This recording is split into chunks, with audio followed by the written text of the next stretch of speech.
Emily, thank you for joining us today for this interview to discuss military-connected crime victims and how we may support victims who are or have experienced retaliation in connection with their victimization. Can you please start by introducing yourself and sharing a bit about how you have supported military-connected crime victims over the years? Hi, I'm Emily Keiler-Green. I've been an attorney for about 12 years, and I was a judge advocate general for the Navy for that time. And for 6.5 of those years, I represented victims of sexual assault and domestic violence in the Navy, and also helped with victims who were active duty service members but had cases out in town as well. Wonderful. Thank you, Emily. So, our next question to you is for civilian victim service professionals who want to support or better support military connected crime victims, can you please explain what retaliation is? Yeah, so retaliation in the military, we don't even just call it retaliation. It actually kind of all goes together: retaliation, ostracism, maltreatment, and reprisal. Those four words are kind of always said together. The way that it is, the way that it's kind of understood and divided up is kind of into two categories. You have the retaliation, and the reprisal is kind of one box, and then you have the ostracism and the maltreatment. The way that the military considers it is that the retaliation and reprisal, the definition of that is the taking or threatening to take an unfavorable personnel action, or withholding or threatening to withhold a favorable personnel action. For someone who was making, preparing, or being received as, or excuse me, perceived as making or preparing a protected communication. And in the context of victims, that protected communication is an allegation of sexual assault or rape or domestic violence or things like that. So the reprisal and retaliation, that's in the first category, and that's kind of professional or official command action against someone who comes forward with an allegation. That obviously can manifest itself in many different ways, and we'll talk about that later in this talk. The second category is kind of a peer-based. It's very social related. It's the ostracism maltreatment. This means a service member who comes forward is excluded from social acceptance or privilege or friends even. They're just excluded from their peers. They're made to feel like an outsider. They're not one of the group. They're kind of kicked out of the unit cohesion aspect of the military that is so necessary for the military's purpose. Also, for civilian victim service professionals, can you please explain how retaliation might appear or show up in the military? Yeah, so there is the way that it works. When someone comes forward with an allegation, if a victim has come forward with what's called an unrestricted report of, say, sexual assault, what that means is that their command, the victim's command, is notified of that assault. And there's a whole stream of events that happen after this allegation has come forward. There's a bunch of people that are notified about it. Law enforcement gets involved. There's a bunch of people asking questions of the victim. They get a lawyer if they want a lawyer. They have a victim advocate if they want a victim advocate. But the thing to remember about retaliation in this context is that the command, like I said, is notified. And that means that the command is told, okay, you have a victim in your troops. You have somebody who has come forward with a very serious allegation.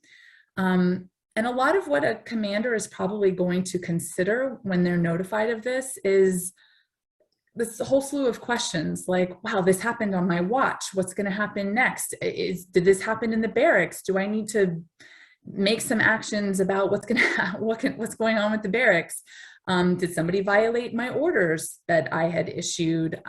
Is she or he, whoever the victim might be, are they okay? Where's the accused? Who's the accused? What sort of things am I going to have to do as a commander that I wasn't going to have to do 2 minutes ago before this allegation came out.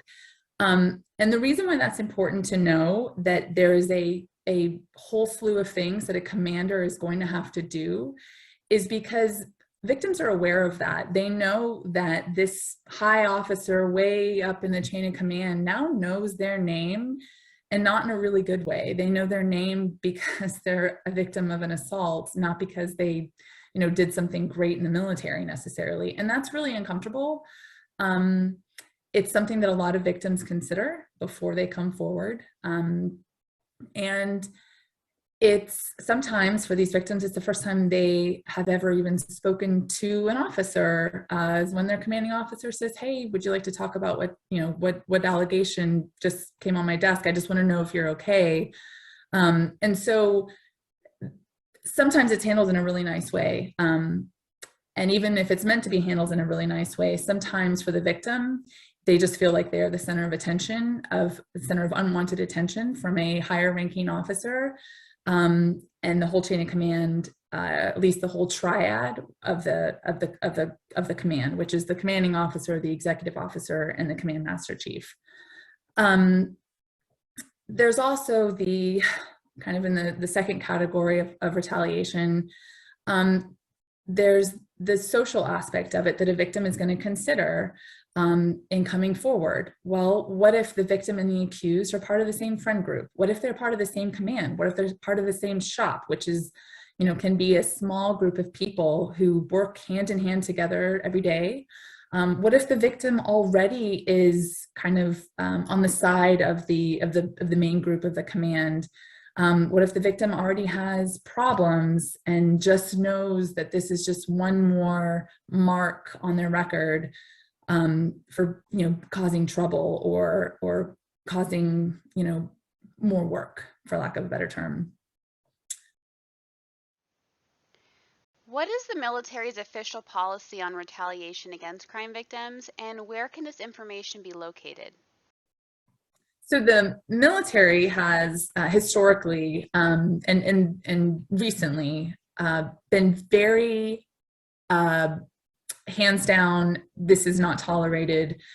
This is not something that we want to see in our troops. And for obvious reasons, that it is harassing and just terrible to treat people that way, especially when we're all supposed to be in this together. But obviously one of the main results of retaliation is it prevents people from coming forward with allegations of their assaults, which obviously the military wouldn't want. I don't think anybody really wants to have people not feel comfortable coming forward with their allegations. It's a problem that I think everybody wants to be curbed. The military gets its policies on retaliation primarily from the Whistleblowers Act. The military has its own Whistleblowers Act that talks about how you can't take reprisal against somebody who comes forward with a protected communication. And that includes very specifically allegations of assaults or allegations of crimes.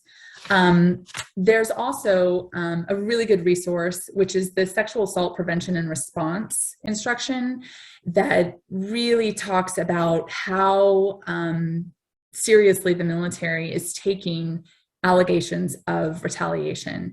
It is asked about in every meeting about a victim. It's constantly discussed between a lawyer and the victim.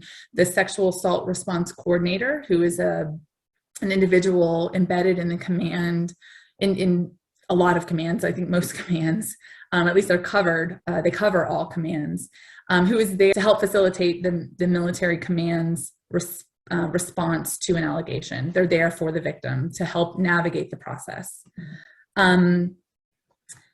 That instruction, you will see that the term retaliation comes up numerous times because there is a constant need we need to make sure we're asking this question of the victim. Do you feel retaliated against? Do you feel safe? What is the command doing or not doing that you need to see done? What are your peers doing or not doing that are making you feel bad? And so that's a really good instruction that I think it's just really helpful to see avenues that the military has for victims who feel retaliation against them. And then also, even more specifically than that, the military has the Uniform Code of Military Justice, which lays out the crimes that the military can hold people accountable for. And those include, just to name a few, there's Article 92 of the UCMJ, which is failure to obey a lawful order. There's Article 115, which is communicating a threat. Article 131 Bravo, which is obstructing justice. And Article 132 is retaliation, and how not to do it. So those are the main avenues or instructions or resources that a victim has in understanding what retaliation is and what the military's policy of it is. Many civilian victim service professionals are new to military culture, military jargon, and many of the unique challenges that military-connected crime victims may face. Can you please share some considerations that a military-connected crime victim may have when coming forward to report sexual assault, domestic violence, dating violence, or stalking? Yeah, so besides the obvious of, and I shouldn't say it's obvious, but the kind of understood concern that a victim might have, which is, I came forward with an unrestricted report, which may or may not mean that I want to begin a criminal investigation into the allegations. That's hard enough as it is. But as I mentioned before, one of the considerations that I've seen many victims consider is, what is my life going to look like now? And the criminal investigation, they're not a huge part of that for the entire investigation. They come in, they give their statement, and then it gets quiet for a while for them in that aspect. But where it really starts to hit home is the fact that they have now come forward against somebody potentially in their command and potentially not. It could be someone in their chain of command or not. It could be someone higher ranking. It could be someone who they've never met before, and they don't even know what command that person is from. They just know they're in the military. There's lots of different options, obviously, of all the possibilities that a victim is going to have to face depending on who the accused is and who they're not. But all of this really matters very specifically for a victim, because military individuals, we don't get to choose where we're stationed right at that minute. Right? You can't quit the military very easily. You can't just pick up and move very easily. A lot of times you're away from your support system, family and friends, and people who you can trust. And a lot of times you're brand new to a place. And there's so many parts of the military that are fun and exciting, and you get to travel around the world, but sometimes that can make people feel very isolated. And when they come forward with an assault and they experience that isolation even more with their command, because of a protective order that says that they have to stay away, or a request to move, it just feels even more isolating, and they feel even more alone sometimes. There are considerations that a victim is going to have, and options are good. It used to be that there were no options, and that didn't feel very good for a victim. And now there are options. And two of the main options that a victim is going to have when they come forward is they're going to give, they being the command, the military as a whole, is going to give a victim the option of, well, we can put in a protective order. And that means that the accused has to stay away from you. Now, if the victim and the accused are in the same workshop or in the same chain of command, that sometimes means that the victim has to go someplace else so that she or he is not running into the accused all the time. People are going to wonder why. People are going to be like, well, why'd you move? Why are you in this shop? What if it means that they have to, if they're in a training environment and they have to stop their own training because they can't be in the same classroom as the accused, or they have to delay their training, so then they're behind their peers. They may have to move barracks, and then their roommate is like, well, why do you have to move? They may have to move houses. They may have to, if they don't live in the barracks. There's so much change that a victim has to go through, or not, right? they can go through that change, and that's kind of upending and feels really overwhelming when the victim is just trying to come to terms with the assault. Or they can stay where they are and feel scared and threatened and violated every single day, all over again and over again and over again. So those are the considerations about staying. And then there's the considerations of, well, leaving. Do you want an expedited transfer request? It's a great resource for victims. And I have seen many victims utilize this. The problem that arises with an expedited transfer request is you have a victim who, just like the name of the request is, it is expedited. They have to pick up and go. And that may mean that they are then doing a job that they didn't join the military to do. That may mean that they lose out on training that they really wanted to go to and wanted to grow their career. It may mean that they lose out on deployment opportunities or workups or specialized knowledge or training that they had worked really hard for. And whether they've been in the military a long time or they've been in the military for 2 weeks, it's a big decision for individuals to join the military, and they usually don't want that derailed.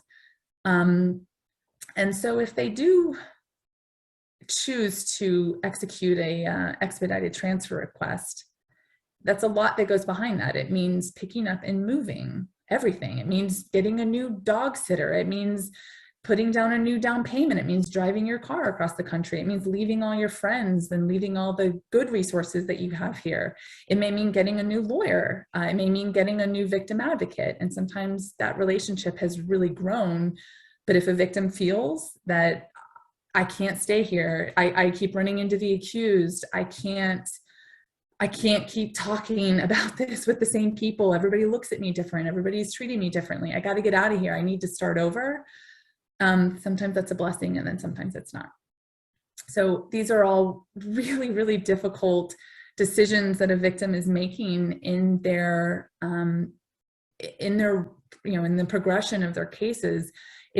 I think it's a good thing that there are options, but sometimes the amount of choices and what to do is really overwhelming for victims. And how this circles back, it feels like retaliation because nothing feels right. They feel like no matter what they do, their career is diverted. They feel like too many people know what's going on with their case, or not enough people know what's going on in their case. If they move in not PCS season, they move at a different time in their career, everyone's going to want to know why.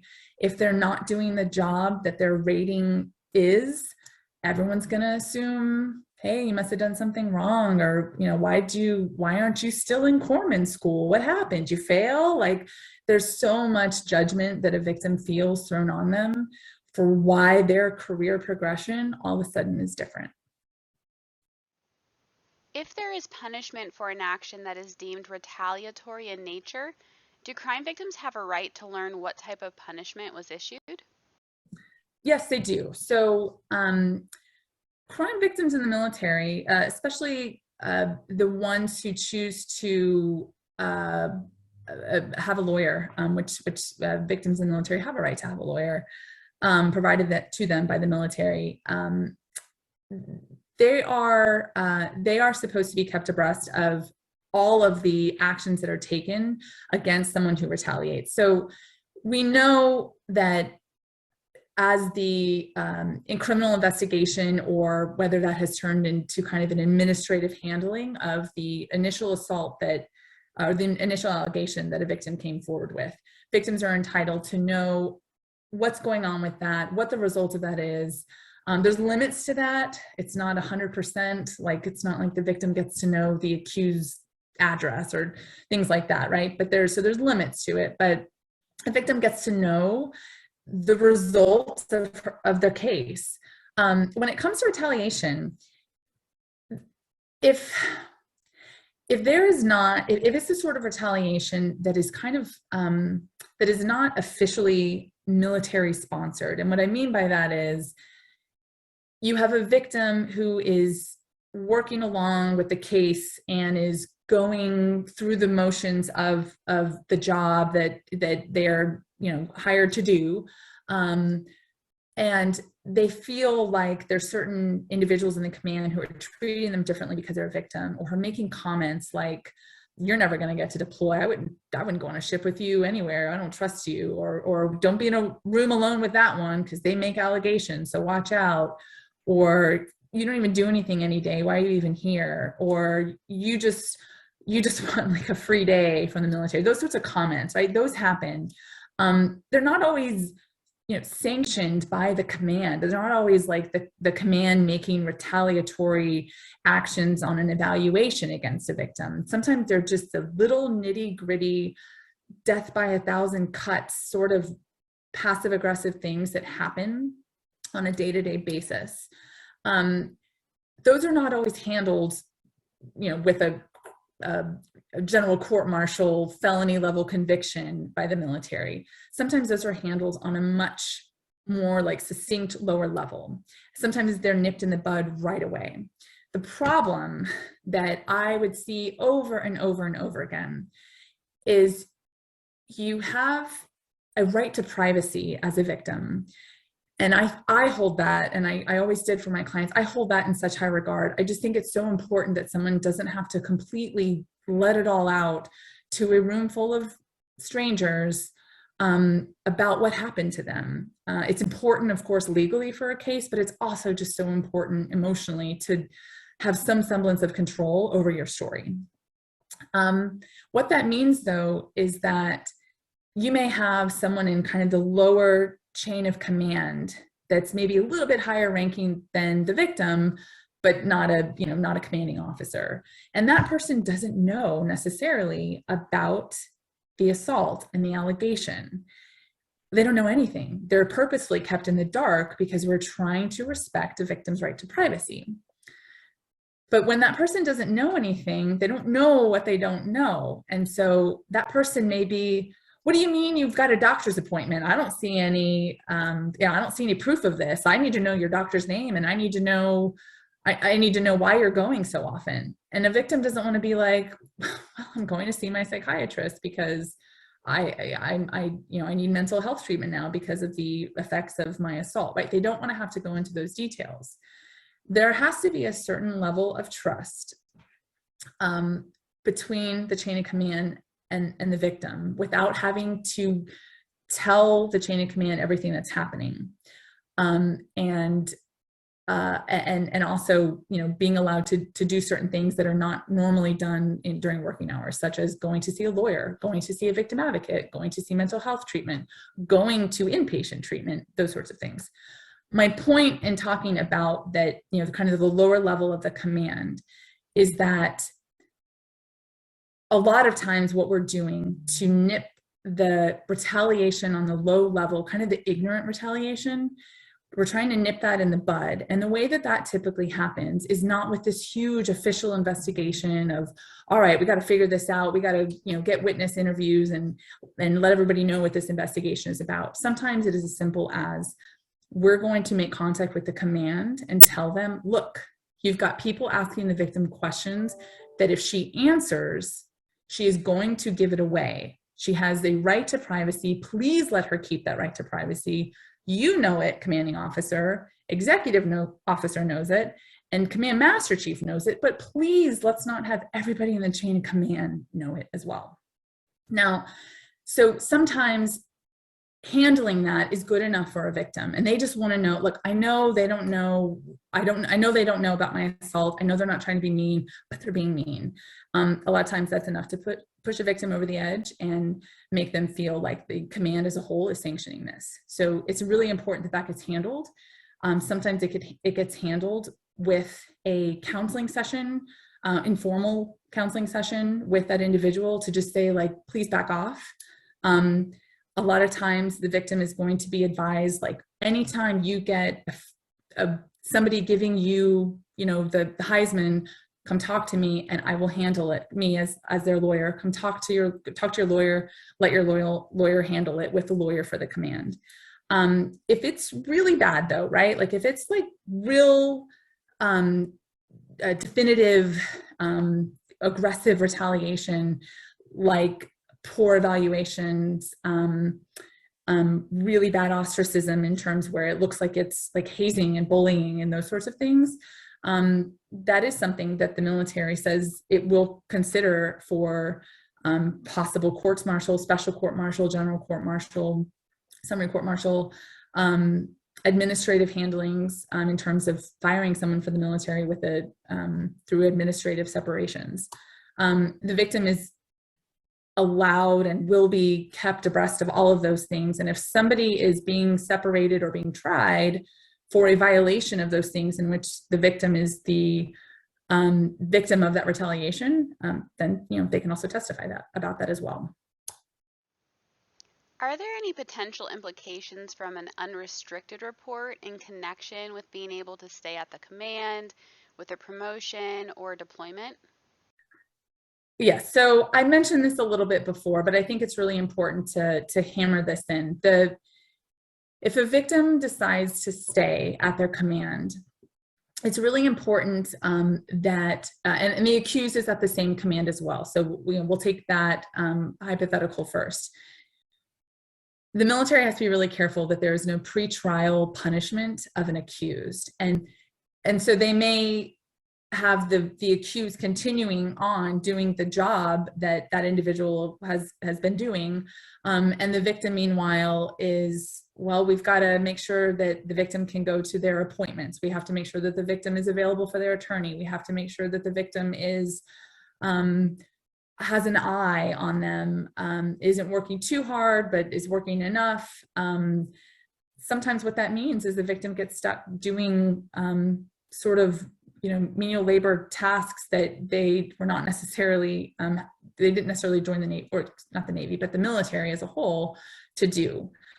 There is, I think it's important also to note that a lot of times when an assault happens, there's other people there, not necessarily in the room, but there's cliques, there's groups within units, and a lot of times there is a really kind of a strong reaction from potential witnesses or friends of both, mutual friends, who don't know what to do, who just don't know how to react. They don't want to choose sides, but they also feel uncomfortable with all of it all together, and the victim really feels isolated because of that. And it's a con when it comes to a victim's decision of whether or not to stay or to go, because once an allegation comes out, nothing's ever the same. I've also seen in situations where a victim does decide to stay, or even if they do go to a new command, if they're not doing the job that they have been trained to do or were hired to do, there's a lot of kind of aggression or passive aggression towards that, because they're taking a spot, but they're not doing the job. So if there's low manning, a lot of people will feel frustrated with that. And it's hard to say, oh yeah, that's 100% retaliation right there, let's get them. It's kind of hard to say that, but because there's like this concept of like people being like, well, I'm working so hard and I'm having to do these overnight shifts of, watch on the watch bill and stuff like that. And this individual, the victim, they don't have to do any of this stuff. I don't get it. How is that fair? And so there's a lot of like fairness, and everybody's tired and overworked, and that whole concept that really sometimes gets taken out on a victim. Sometimes they're innocent questions, or meant to be innocent questions, kind of ignorant questions of, I don't get it. Why didn't you go to PT today? Why aren't you wearing your uniform today? Why didn't you have to go to the training on sexual assault today? And the victim has reasons for all of these things, and they really are because, it's a trigger. It's stressful. It's overwhelming. I had a meeting. I had I was hospitalized. I was, you name it. The accused was on that same watch bill, so I couldn't be on the same watch bill. It gets really, really stressful. They really feel like they are navigating a maze, just to physically avoid the accused, but also professionally avoid the accused. And meanwhile, they're getting held, not accountable for it, but everyone wants to know why things have changed. it's really stressful for a victim. And it feels like retaliation. It feels like the command is out to get them, and they're not wrong. Because a lot of what this is a subjective feeling of, do I feel like I am being treated differently because I came forward? And the answer is yes, they do feel like that. What is a military victims' rights attorney, and when and how could they assist in this process? So every branch of the military has attorneys for victims. They're all called different things. When a victim comes forward with an allegation, specifically those allegations, and it's changing, the law is kind of constantly changing. It originally was just allegations of sexual assault. It has since enlarged to victims of domestic violence as well, and some branches are enlarging that even further to crime victims as a whole. When an allegation is made, that's when an attorney for the victim can be sought out, or even before, honestly, if they have any questions. Lawyers for victims in the military are really available there to give legal advice, even if there isn't representation that's going to happen right at that second. And the purpose for that is because historically victims were kind of, felt railroaded by the system. They weren't told what was going on. They didn't understand their rights against, first of all, for, assaults and those sorts of things from the military, but also their rights to not be retaliated against and treated differently because they came forward. And the military realized how important it is to have victims understand their rights and their rights to understand what's going on and to be treated with dignity and respect and to be informed of every aspect of their case, including kind of the subset of their allegation is sometimes the retaliation. They have a right to be informed of that stuff, and they have a right for their voice to be heard. And a lot of times they are utilizing their lawyers to fight for them to have their voices be heard in these areas. What other resources and partnerships exist, both on and off installation, that could support military-connected crime victims who may be experiencing retaliation? Again, because the military really wanted to combat this problem of retaliation, there's a whole camp of people who are there to help victims navigate this process and help them understand. There are mental health professionals that are provided to service members. There's the lawyers. There's the sexual assault response coordinators. They are individuals who are there to help a victim. There's forms that have to be filled out. There's a specific way of addressing these allegations. It's not kind of willy-nilly all the time, like, hey, can this lawyer call that lawyer and you guys handle it? Sometimes it's a lot more officially done because it's a lot more command sanctioned. The military also works with mental health facilities out in town and rape crisis centers and civilian law enforcement. I think I mentioned before, the victim advocates also there, and all of these people. There's also the chaplains and the psychologists and individuals within the command that a victim trusts to come forward with these things.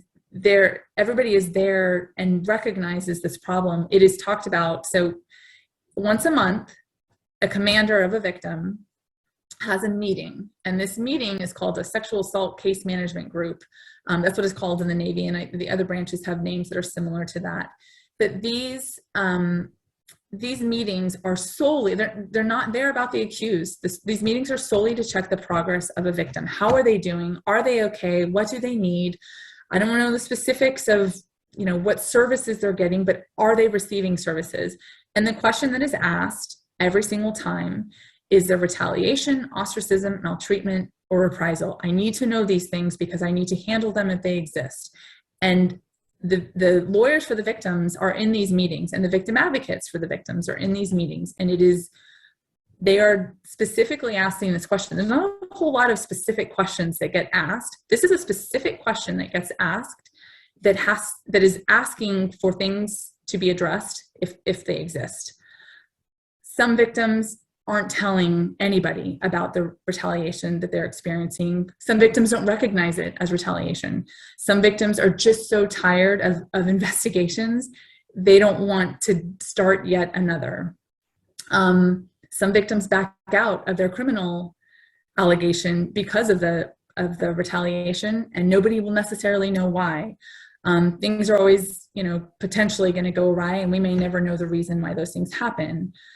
But there are these individuals who are helping victims who choose to navigate the process to handle any sort of retaliation. You can't make people be nice to you. A commanding officer can't order people to be friends with the victim, but a commanding officer absolutely can ensure that there's training and that there's an understanding in the command that this command is not going to sanction victims being treated terribly because they came forward. Emily, thank you so much for your time and for sharing your expertise with us. Is there anything else that you would like to add before we wrap up?